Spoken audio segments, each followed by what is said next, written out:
Bismillahirrahmanirrahim. Assalamualaikum warahmatullahi wabarakatuh. Alhamdulillahi wahda, wassalatu wassalamu ala man la nabiyya ba'da, wala hawla wala quwata illa billah, amma ba'd. Rabbi syrah li sadri wa yassir li amri wahlul uqdatan min lisani yafqahu qawli.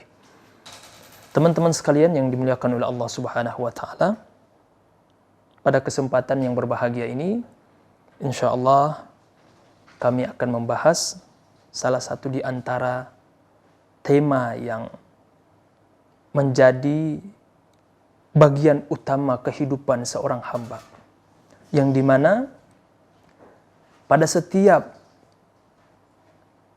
hidupnya, pada setiap menit kita dituntut oleh Allah Subhanahu wa taala untuk menjadi seorang hamba yang benar-benar maksimal, totalitas menjadi seorang hamba.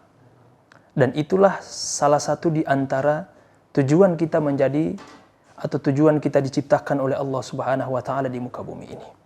Sebagaimana Allah Subhanahu wa taala berfirman di dalam Al-Qur'an, "Wa ma khalaqatul jinna wal insa illa liya'budun." Tidaklah kuciptakan jin dan manusia kecuali untuk beribadah kepadaku. Hanya saja teman-teman sekalian,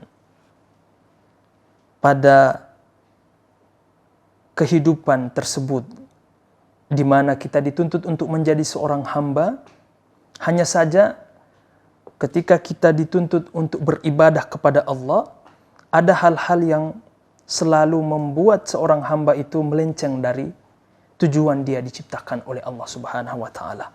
Baik itu disibukkan dengan dunia, pekerjaan, harta dan sebagainya, pun disibukkan dengan sesuatu yang dapat merusak inti dari peribadatan dia untuk menerapkan atau untuk menjadi seorang hamba yang maksimal totalitas kepada Allah, yaitu ikhlas. Nah teman-teman sekalian, pada kesempatan yang berbahagia ini, insya Allah kita akan bahas tentang tema ikhlas ini. Ada satu perkataan yang sangat masyhur yang disebutkan oleh Imam Fudail bin Iyad tentang konsep ikhlas itu sendiri, yang ternyata banyak disalahfahami oleh kita kaum muslimin. Apa itu konsep ikhlas? Menurut beliau adalah tarkul amal min ajlin nas riya'un, wal amalu min ajlin nas syirkun, wal ikhlasu an yu'afikallahu minhuma. Ikhlas itu, kata beliau, adalah ketika seseorang meninggalkan perbuatan ketaatan karena takut kepada manusia, maka kata beliau ini adalah riya.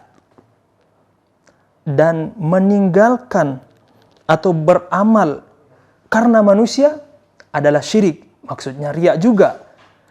Dan ikhlas itu adalah ketika seseorang mampu beramal atau ketika dia bisa mensucikan dari kedua hal tersebut. Dia beramal untuk Allah dan meninggalkan sesuatu karena Allah. Dan inilah puncak ikhlas yang dimaksud oleh Imam Fudail bin Iyad. Maka teman-teman sekalian yang dimuliakan oleh Allah Subhanahu wa taala,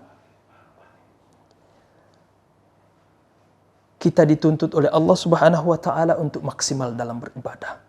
Maka dengan konsep ikhlas yang dikatakan oleh Imam Fudail bin Iyad ini menjadi rambu bagi kita dalam beramal, melakukan ketaatan kepada Allah Subhanahu wa taala, yaitu kita beramal untuk Allah dan meninggalkan sesuatu karena Allah. Dan inilah sebaik-baik definisi ikhlas itu sendiri. Teman-teman sekalian, di dalam ayat Allah Subhanahu wa taala menyebutkan, yang dimana ayat tersebut sangat selaras dengan perkataan Fudail bin Iyad tadi, yang dimana Allah Subhanahu wa taala berfirman, "Faman kana yarju liqa'a rabbih falyamal 'amalan shalihan wa la yusyrik bi'ibadati rabbih ahada." Barang siapa, kata Allah Subhanahu wa taala, yang mengharapkan pertemuan dengan Allah, yaitu pertemuan di akhirat, maka beramallah dengan amalan yang soleh dan jauhilah syirik dari beribadah kepada Allah. Maksudnya apa? Kata para ulama kita, yaitu beribadah untuk tujuan-tujuan tertentu, termasuk untuk tujuan duniawi, agar dikatakan soleh, agar dikatakan alim, dan sebagainya. Maka seorang yang ikhlas dalam beramal kepada Allah adalah betul-betul mengharapkan ridha dari Allah Subhanahu wa Ta'ala.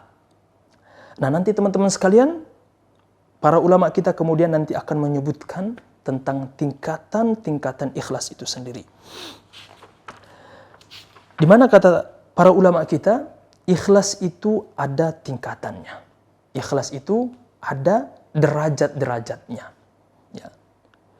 Kata Imam Ibnu Ujaibah rahimahullahu ta'ala, ketika beliau menjelaskan tentang konsep ikhlas itu, kata beliau apa? Ikhlas itu ada 3 tingkatan. Ada namanya ikhlas orang awam, ada ikhlas yang lebih satu level di atas daripada orang awam, yaitu sebutannya adalah khas, dan ada ikhlasnya para wali-wali Allah Subhanahu wa Ta'ala. Nah, ini yang harus kita ketahui bersama. Maka kata beliau, di dalam salah satu kitab beliau yang sangat masyhur, bahwasanya ikhlas itu al-ikhlasu ala thalathati darajat. Ikhlasul awam wal khawas wa khawasul khawas. Kata beliau, ikhlas itu ada 3 tingkatan. Tingkatan pertama adalah level ikhlasnya orang awam. Seperti apa ikhlasnya orang awam ini? Mungkin kita termasuk di dalamnya. Ya, ikhlas tersebut adalah ketika kita beribadah kepada Allah untuk tujuan-tujuan duniawi.